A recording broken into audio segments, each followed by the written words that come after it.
Good morning, mathematicians. Welcome back. New office hour. From home. Doing it from home. Channel growth is stagnating. I gotta make new videos. Today's the last day of this program I'm participating in, so I think I will be making more videos soon. Channel growth is stagnating. I gotta make new videos. Today's the last day of this program I'm participating in, so what are you up about today? So I guess I still haven't finished talking about the Satake isomorphism.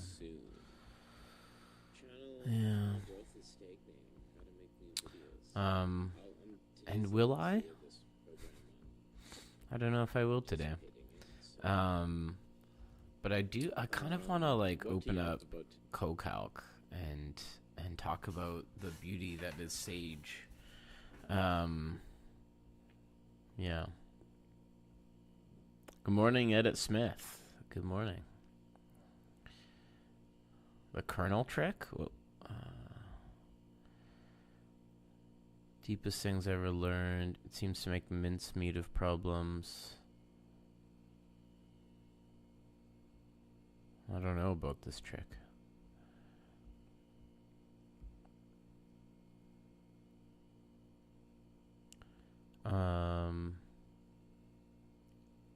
Whole theory of reproducing kernel Hilbert spaces is much deeper than just a machine learning trick.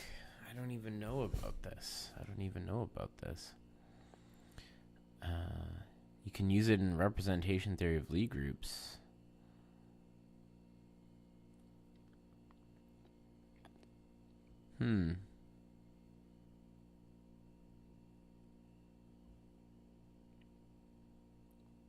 Generalized Gelfand pairs. What the hell is going on?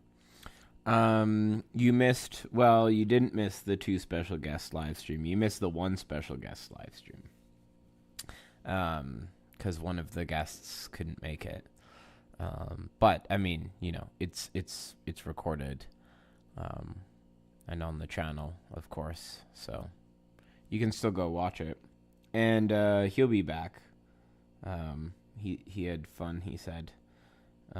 And I got more views on that than my live streams normally do. So he'll be back. Oh wait, you were there. Oh, okay. Yeah, I was saying that I thought I was like, weren't you there? Didn't you ask a question or something? But then, sorry, I misunderstood how you worded it. No, there's not been a two guest live stream, but I might have my supervisor on. I asked him if he wanted to be on my live stream at some point, so he might. That'll be fun. Maybe we could have the whole research group.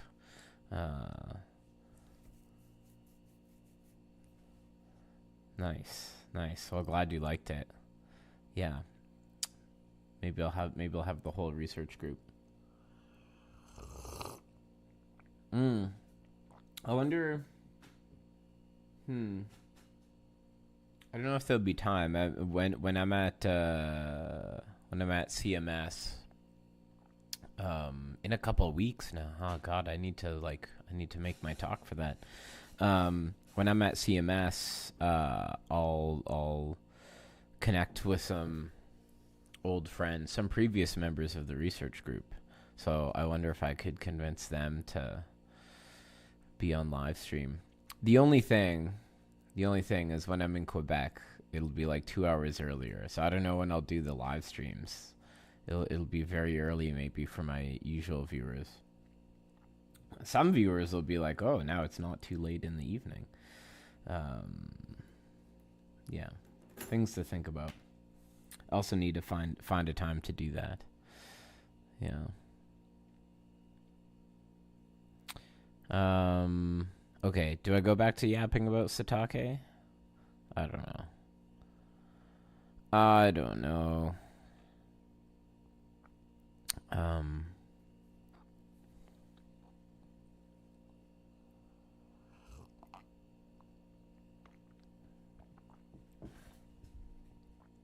what to say?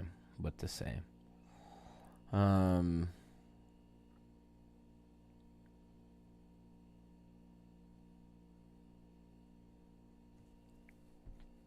Yeah. Now I forget. Now I forget. Somehow I need to. Um.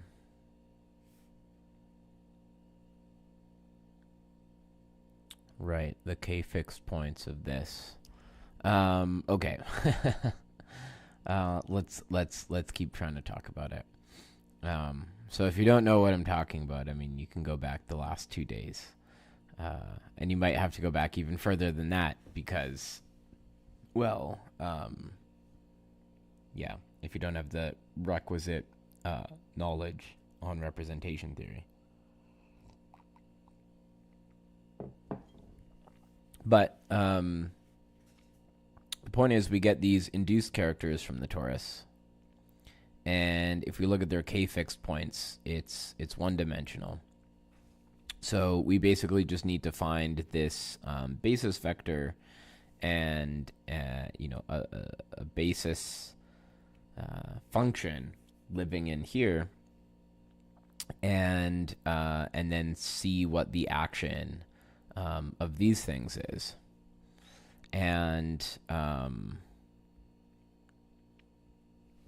now here's where things maybe get tricky, possibly. Well, the function is, so remember, this induction space will be smooth, complex valued functions on our group, GLN, for example, with the property that if we have, I guess, so t times n, so something in the torus times its nilpotent part,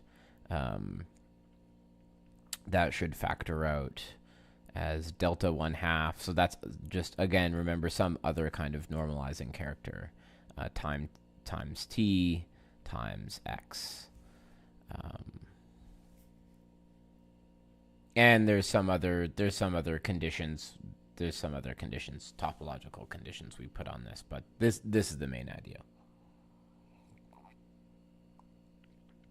Hello.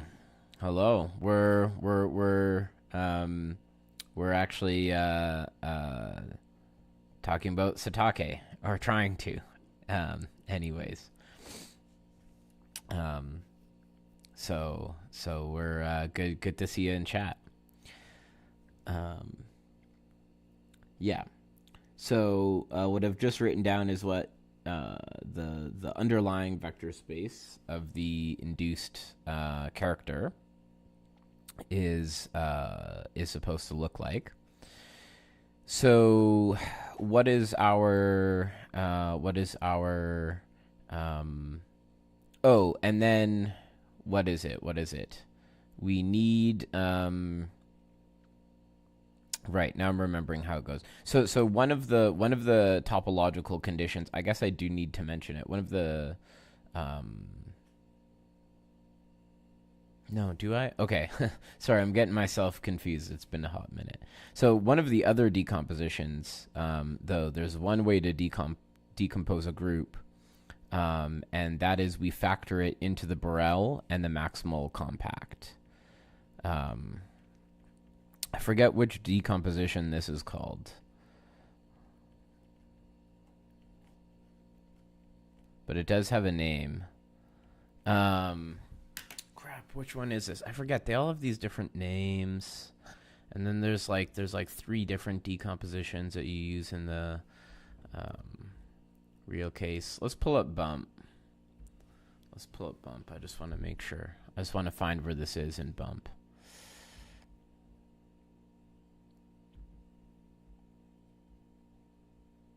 I think it's in chapter 4.2. Yeah. Somewhere in chapter 4.2, I'm pretty sure.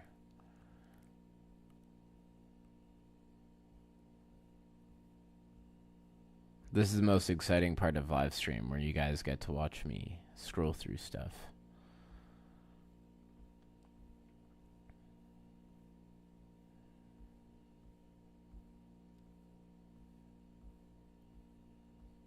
I wish I had a digital version of this book so I could just jump ahead. Oh, where? Okay. No, that's just parabolics. You're still on 1.4 of bump. Yeah, I mean, you don't need to. You don't need to read bump completely linearly. You know, like, chapter 1.8 isn't going to help you read chapter 3.1, for example.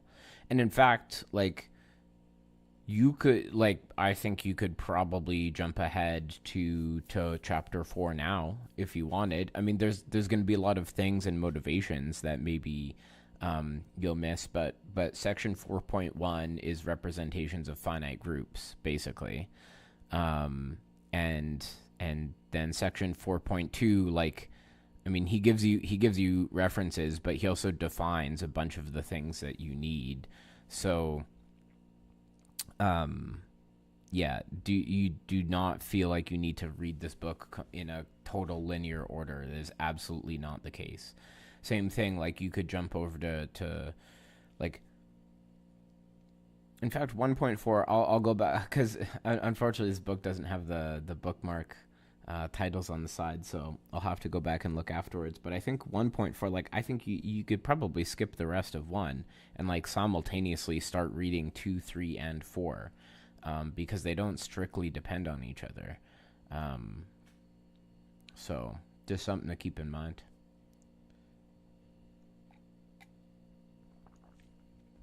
Like, I don't understand Hilbert modular forms. I think that's what chapter, like, 1.8 or 1.7 is. But it's not essential.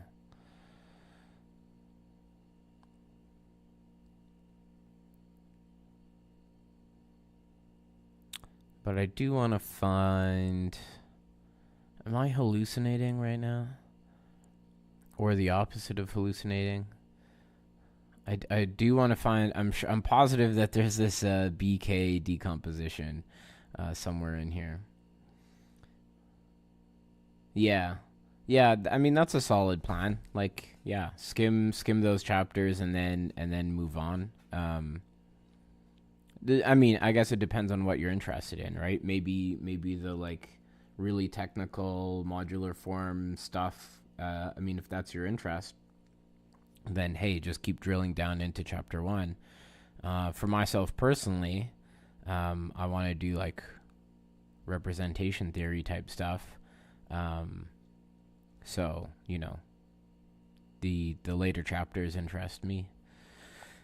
Not that I don't want to go back and read chapter 1 one day, but let's be real, it probably won't happen. Okay, I can't find this decomposition. What am I... makes me feel like I'm losing my mind. I probably am. I probably have. I did lose my mind a long time ago when I chose to be a math major.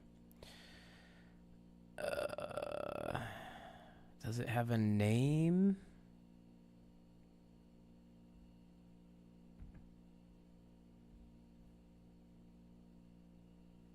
Okay, whatever. Whatever. So here's the point then. Here's the point, right? We can... is there an elementary shadow of Satake? This is the elementary shadow, unfortunately. This is the elementary shadow. This is less mysterious. Okay, this is slightly less mysterious. Well, look at I those notes from Kudla that I DM'd you. That's the most elementary. That's the most elementary thing you could possibly look at. Okay, well, let me say the most elementary version would be to just look at GL1 of QP, right? Which is just like, this is just the multiplicative group of the field of p-adics.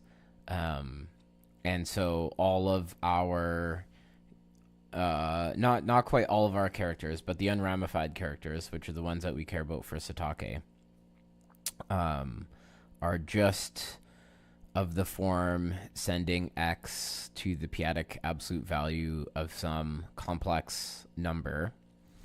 And in fact, that it's a complex number up to addition by two, I guess I should write 2i z, 2i pi, 2 pi I z. Right? So, I mean, the sort of most baby version of Satake is looking at the bijection that gives, or rather, looking at the bijection one gets by from such characters. So I'll let me define a character like this to be. Why am I exponentiating? Why not exponentiate? I mean, that's just how you obtain all the unramified characters. You don't. I mean, of course, you can not exponentiate. You can choose s to be equal to 1, but if you want all the characters, you need to consider all these complex numbers. And then, so let me call that VS, and then you get a map from VS to, well, I guess in this case, non-zero complex numbers given by taking the p-adic absolute value of, I guess, P inverse? Yeah. Which this would just be P to the S. And so that gives us, that basically gives you a bijection from unramified characters. I don't even know what to call it.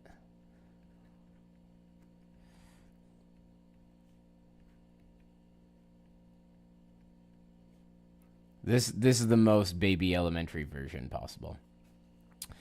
Why is it mod 2 pi I z instead of log? Well, I don't know why it would be log, right? The idea is like if you have x s, this will be equal to x s plus 2 pi I k. These characters will be equal.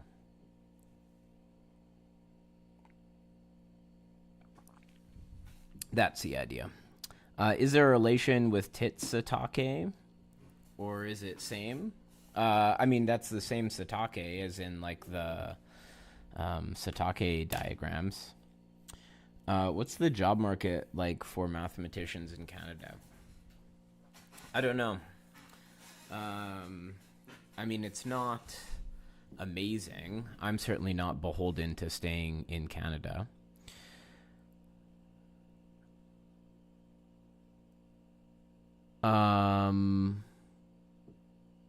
But X is not E? Oh.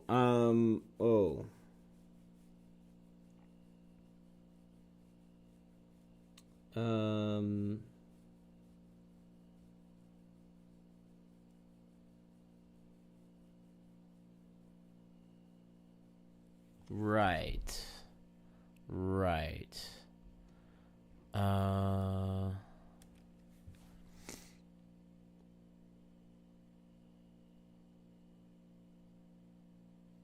Uh-huh.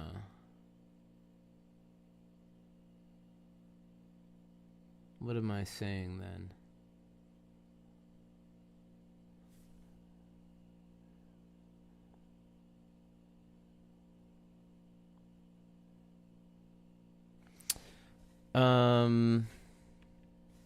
Right, because this would be E log X S plus 2 pi I.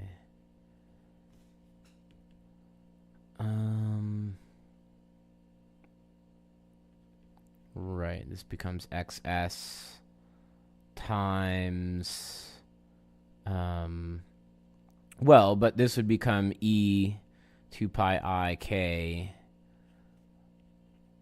log x, right? And 2 pi I k would be 1.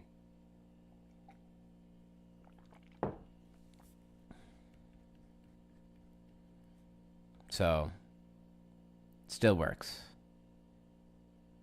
Still works. Right? I'm not crazy, right? I mean, I am crazy. We know this, but yeah, but I haven't. I mean, I'll be applying for postdoc positions in the fall, so I guess I'll really find out then. But I'm also not. Yeah, I mean, Canada isn't huge, you know. I mean, in terms of land mass. I can't do what?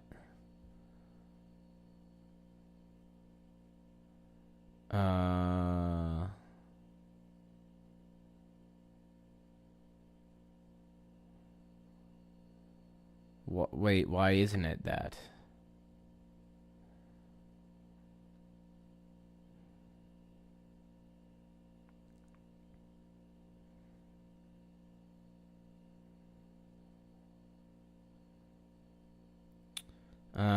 I guess because there's some branch choosing going on.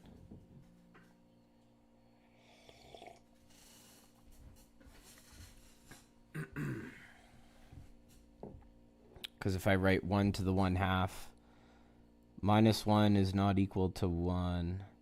Oh, I see what you're saying.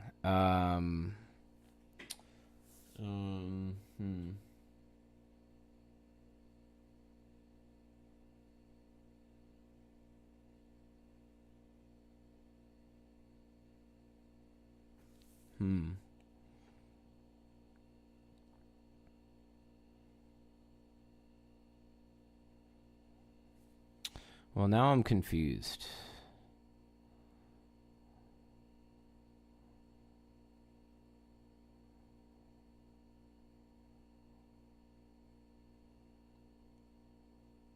Okay, well, forget about the equivalence of characters for a second. Forget about this part of the relation. Forget about this part of the relation.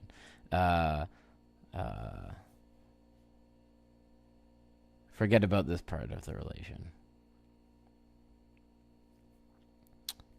Regardless, the important thing is that we have a map from unramified characters to non-zero complex numbers. I'll have to get back to you about the relation on the characters.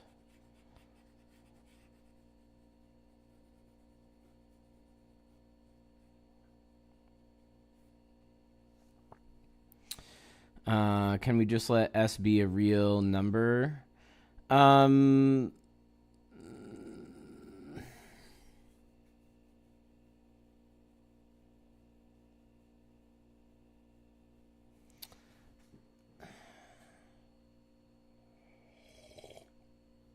That's a good question. Sort of. I mean, no, because I think we still need to allow for general. We need to allow for the possibility of S to be any complex number. Definitely. Yeah, we definitely need to allow for that possibility. Because, like, this is still a character.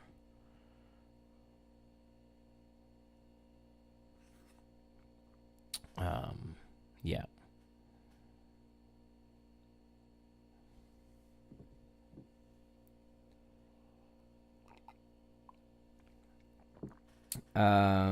The absolute value of x is just an integral power of p.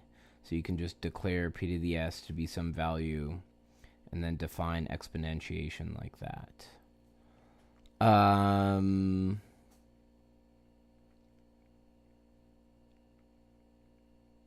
Oh, yes, right. Yes. I see. Yes, because it's right. Yeah, so that's what the relation is, because P is right. It's basically this map is entirely determined. Right. So um you have, yeah, in general, it's going to be a bunch of stuff times some power of P. Everything in here is just going to be a bunch of stuff times some power of P. So you could call the other thing a unit. So those will be like the norm one pieces times P to some power, and so this is the norm one piece, and that basically goes away, and here we get P to the minus R. So in other words, the value of this character is entirely really, let me the value of these characters, VS, are entirely determined by where they send P. Yeah, or P inverse. Same thing. If you know one, you know the other. Right. Right. And so, right, the equivalence relation will be in terms of right. So there should be a log P. That's what it should be. Yes. Okay. Thank you. We got there. There should be a log P here. So it should be S in here, log P. There we go. That fixes it.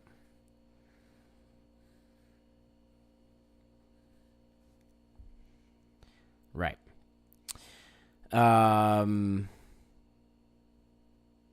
Yeah. And now I'm a little worried about how I wrote this as a bijection. But it still should be in bijection with the elements of a complex torus.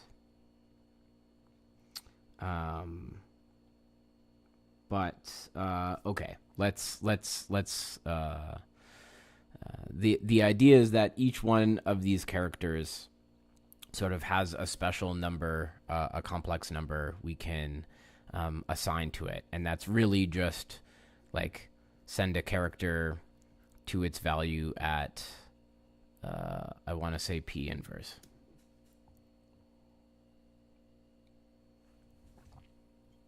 And so now we can, if we have like one of these representations, right? So if this is, say, we're inducing from a torus of rank n, meaning roughly that it looks like n copies of the multiplicative group, then our character is just a tensor product of characters. But no, I write the square tensor product when it's the external tensor product. And the idea is that then we have a correspondence between these representations, and the n tuple of these complex numbers. So these are known as the Satake parameters.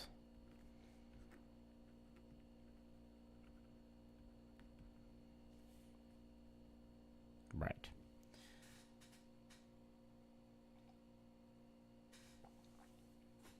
And so, okay, this is the first of many. This is the most simple interpretation that we have. This is the first of many different interpretations of the Satake isomorphism. So, how do we beef this up to other things? Well, so in the case, say, of GLN, notice that like we can realize this as being an element of the torus. So I'm going to call it T hat. Inside the complex version of GLN. And so I mentioned yesterday, or not yesterday, sorry, not too long ago, we were talking about the process by how one takes like a group, like a p-adic group, and produces this sort of G hat, this like dual complex group. And then we also talked about L groups, which will come up in the story eventually. But so here in the case of GLN-QP, this is our G hat dual group. And in the more general case of these Satake parameters, this element corresponding to our induced representation, the more general thing to say is that this will be a semi-simple element. Except we also need to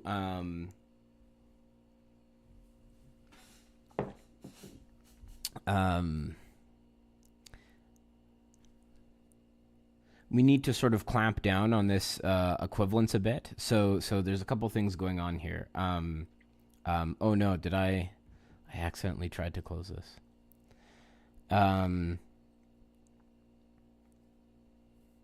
So the first thing to notice is that a semi-simple element, I mean, in all of this story, I write down things like GLN, and I'm writing things down as like a matrix, but that sort of suggests like I'm picking a sort of particular basis. I'm picking some sort of particular kind of representation.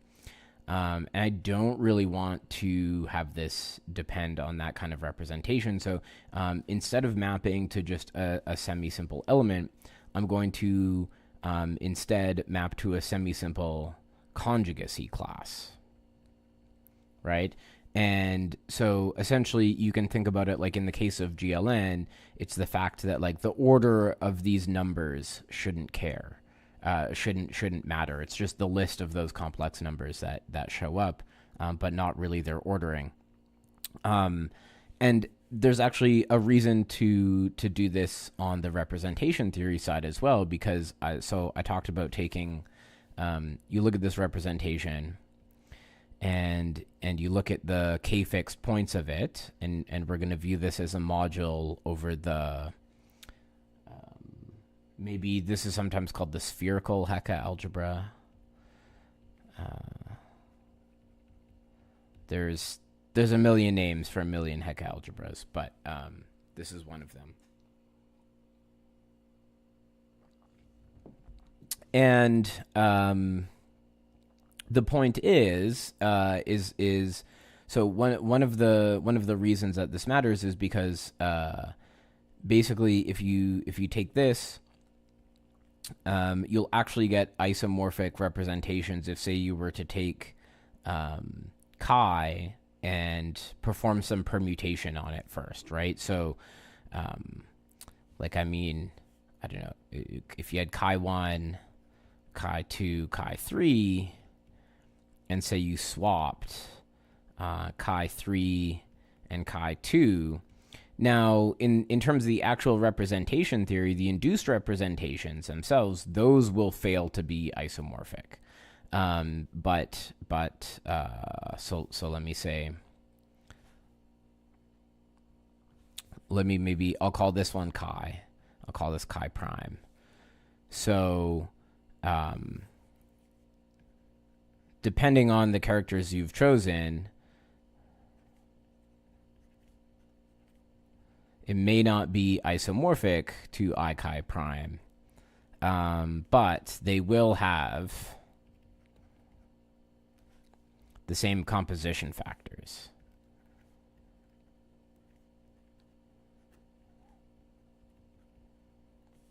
So they won't be literally isomorphic, but they'll be built out of the exact same irreducibles. And in particular, once you go down to the k-fixed points, it just picks out this one special kind of subspace. And I can describe that. Does the permutation give some kind of Dinkin diagram? I don't think so. I don't think so. But actually, okay, there is something non-trivial for me to say there. I'll say something about that in a second. Um, um, uh, but okay. So if we have this factorization here, then and remember our induction space should be functions with this property f x.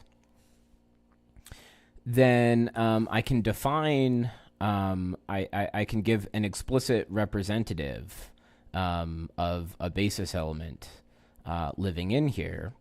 So that will be the function where f is basically I'll demand it. So what I should say is also the way that G acts on this representation space is, remember that it's by right translation. So it takes a function and it spits out a function f x g, right? And so if I want to produce a function that lives in the k-fix space, I just need a function that's right invariant under translation by elements of k. But now, if I can factor an arbitrary, if I can factor any element of g as such, then I will simply define a function. I'll define a function to be by this exact property.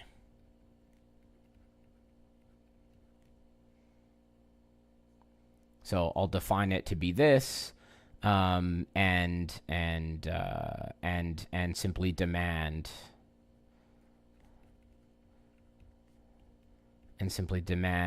that it's k right, k invariant. And now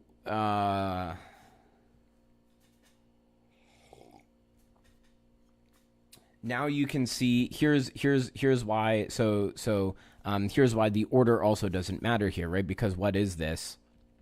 Really, when we evaluate it, this is just a bunch of scalars being multiplied together. And so you can see that this function isn't actually any different, whether we're looking in I chi k or I chi sigma k. Right? We'll get the same function. So this is oh no, I spilled some coffee. My precious black gold. So let me just remind you why does this make sense? Let me remind you. Actually, maybe I'll scroll up. So let me remind you that yesterday I was talking about how whatever an automorphic form is, it breaks up into this tensor product where almost all of those pieces are generated by their k-fixed points. That means that they produce an HGK module. And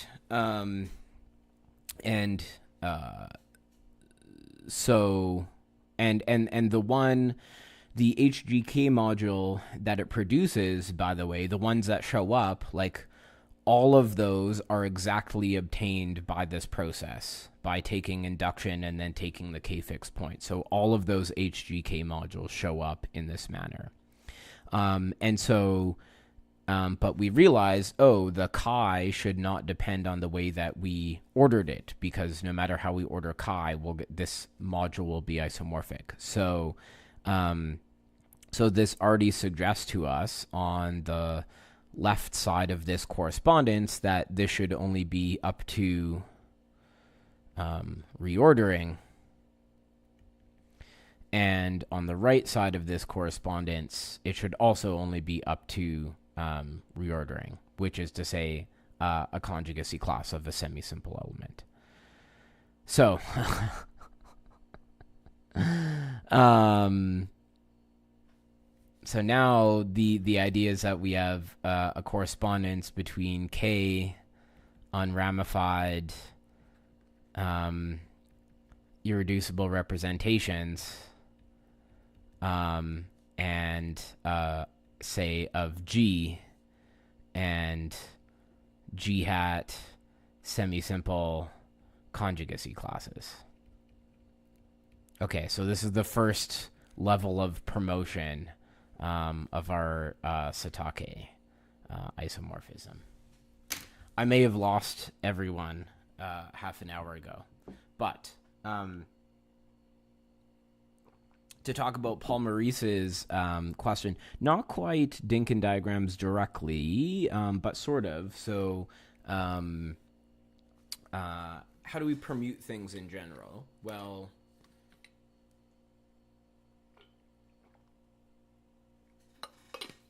of course, through much of this story, I've been talking just about GLN for like concreteness and because it's simpler. But in general, like this might be some arbitrary like reductive algebraic group, and we're considering some torus inside there that we're inducing from. I think,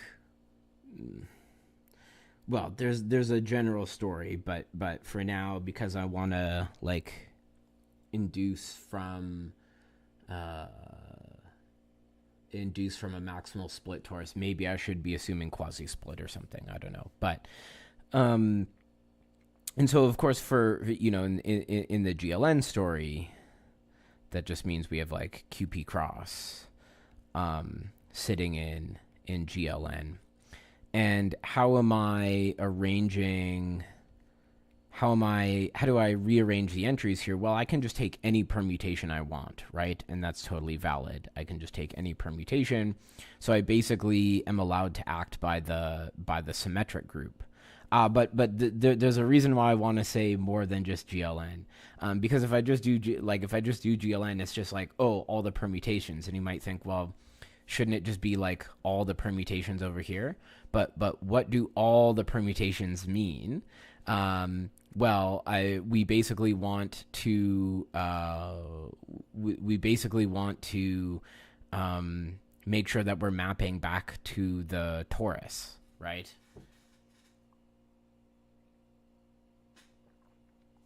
So in other words, we should be, and somehow we want to do this internal to the group. So we should really be taking elements of the normalizer of the torus. But of course, acting by the torus doesn't really, conjugating by the torus doesn't really do anything. In other words, the way that we permute things in an algebraic group is by using the Weil group. And guess what? The Weil group of GLN is isomorphic to the symmetric group. But we need these other, like, if you wanted to do SON, for example, the sort of the way that you're allowed to act and permute the characters is by the Weil group. So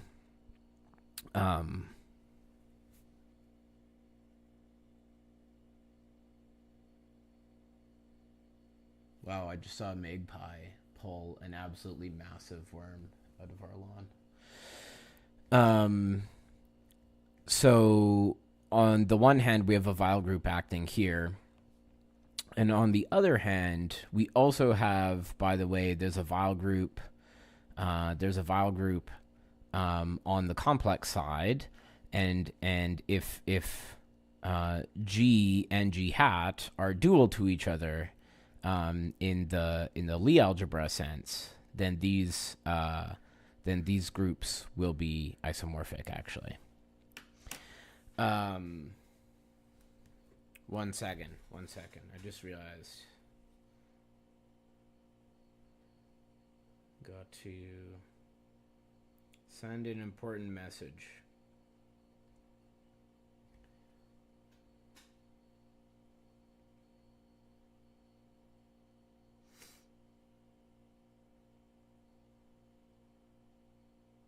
have to let you guys entertain yourselves for like 30 more seconds.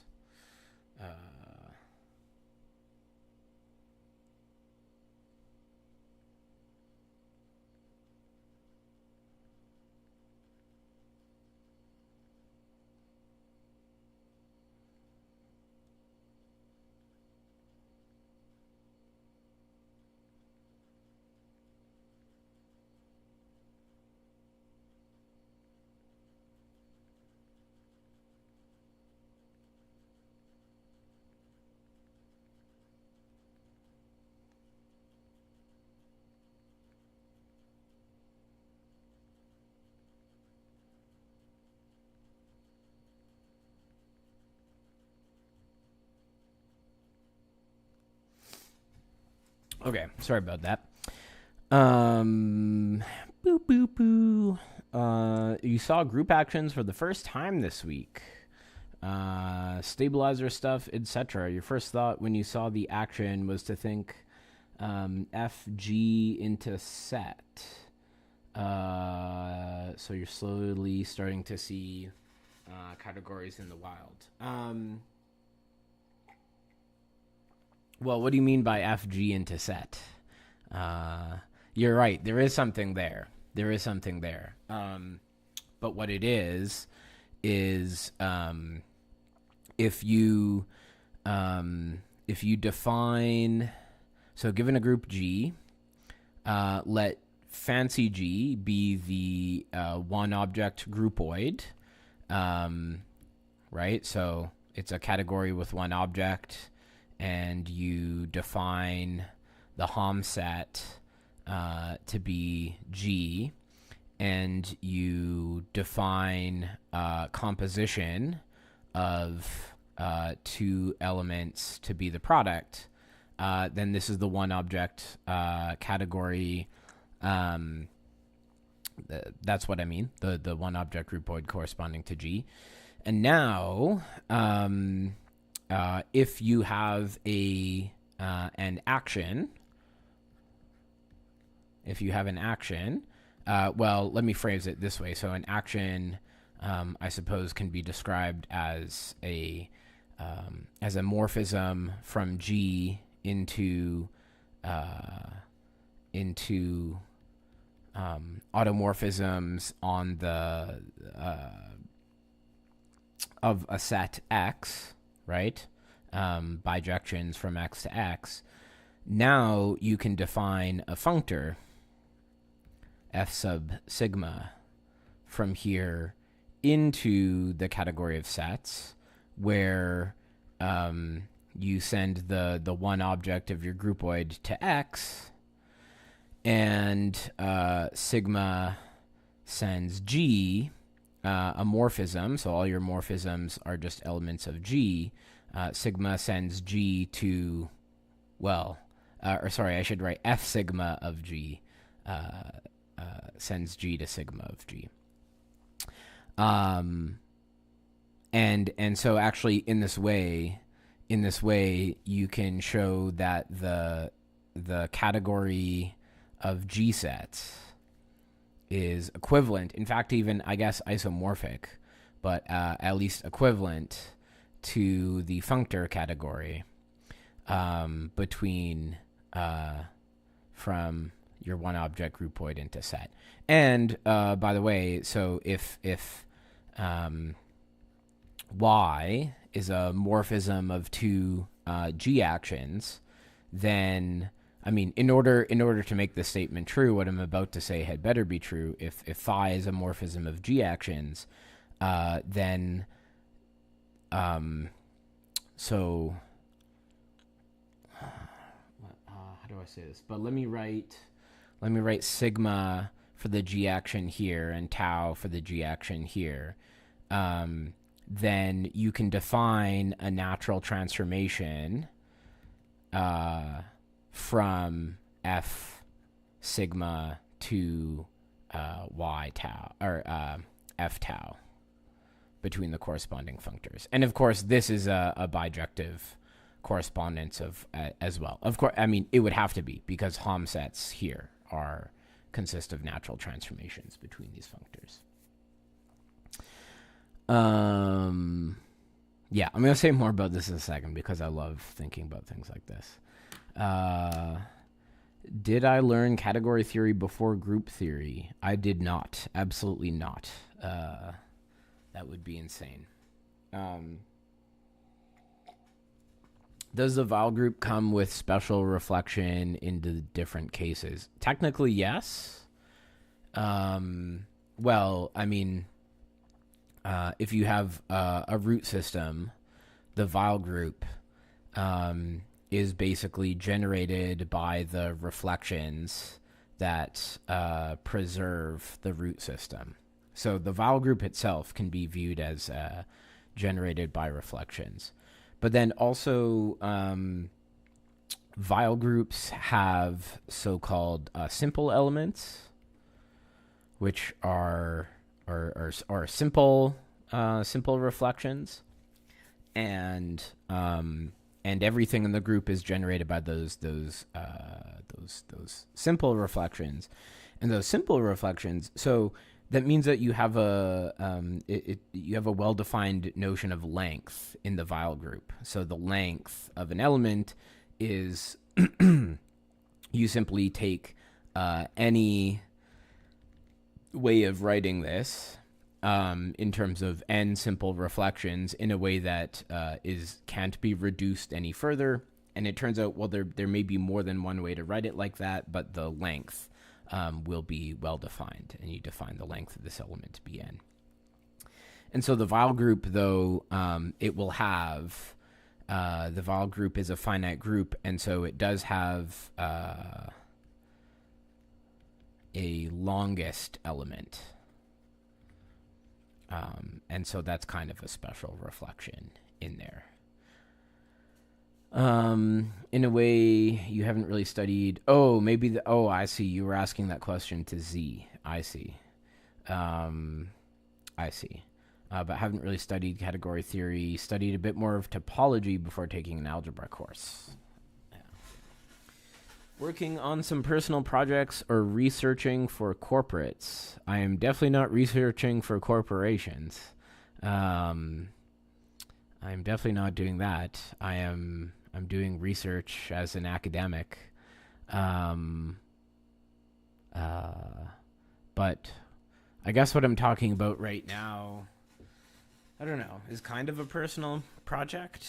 Well, I mean, the things I'm talking about are related to my research, but okay, my research is a few steps beyond what we're talking about at the moment. So I have to go. It's time for me to go, I think. But I do want to say one more thing before I go, which I just absolutely love. I think it's cool. Similar, did algebraic topology before knowing what a group was. That's insane. That is wild. On the struggle bus, yeah, 100%. I imagine you would have been. But so the category of groups also is equivalent to, actually, is this, no, what I was about to say is not true, actually. But here's what is true. Wait, is what I was going to say true?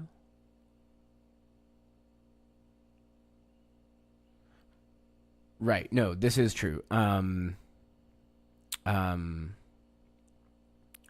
Okay, here's the point. So again, we have this correspondence between groups and one-object groupoids. And also, as you can imagine, if you have a morphism of groups, then that corresponds to a functor between the one-object groupoids. A group of schemes is a scheme of groups? What? Huh?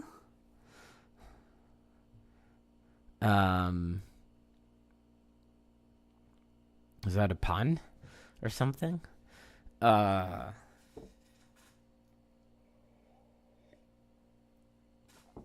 Right. So actually, let me leave this to you. I think this is so much fun. Okay, so we have a correspondence between groups and one-object groupoids.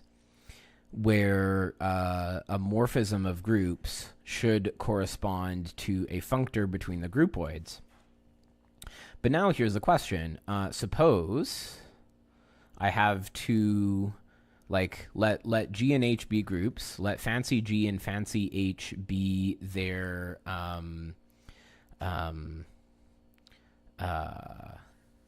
let fancy G and fancy H be their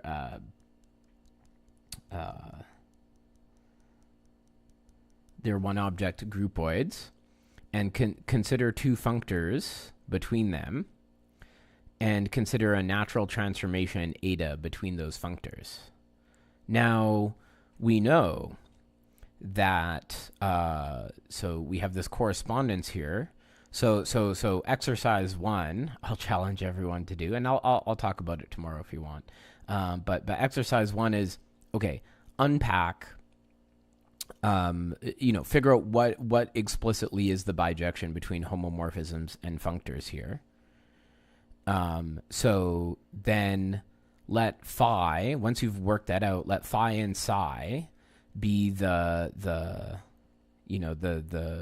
group homomorphisms corresponding to the functors f and g. And now ask yourself, what does eta mean? What is the meaning of eta?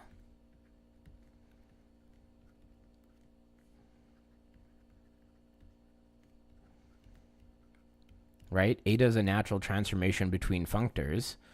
What could it possibly mean to have a map between group homomorphisms? A group scheme is definitely not a group, or is it? I mean, that's an interesting question. It's kind of a matter of how you define it, right? I mean, I would say it's a group object in a category. That's the most reasonable thing to say about it, I would say. You heard somewhere that a group objects in the category of schemes is equivalent to a group scheme. Yeah. You have no idea what that means. Well, I would go look up. Here's another thing. I'll talk about this tomorrow as well. Go look up what a group object is. Go look up what a group object is today. Here's my homework, my bonus homework for everyone. Go look up what a group object is, and then here's my challenge. We can go through it tomorrow. In fact, I already think I proved this in another stream, but here's my challenge. Prove that group objects in an abelian category. Prove that group objects in the category of groups are abelian groups. Oh, you already know what a group object is? Well then, I mean, what's the issue? A group object in the category of schemes. Oh, you don't know what a scheme is? Okay, well, that would make it an issue. Eventually, God, I need to make videos soon. Next week, I will make some videos. Next week, I will make some videos. I promise. Maybe about Lie theory, maybe about affine schemes. Might be time. Today you came across that if a sum of digits of any natural number is divisible by 3, then the number itself will be divisible by 3. Same goes for 9, 2. Yeah, I love that fact. I wonder if I have it saved. Yeah, look, I have this PDF. There's a whole bunch of I've forgotten most of them now, but when I was in my undergrad, I was fascinated by this and other things, and I was like, oh, because I was like trying to factor numbers on like the bus stop signs and whatever, and so there's a whole bunch of divisibility tests. Like I think both 7 and 11 have some sort of like alternating tests for sums of digits. And so I was like, wow, if I could just memorize divisibility tests for like all the primes up to 50, like that would be amazing. I could factor so many things. So there's a whole bunch of fun ones out there. But That's the best one because all the other ones get more complicated. But I do love that fact.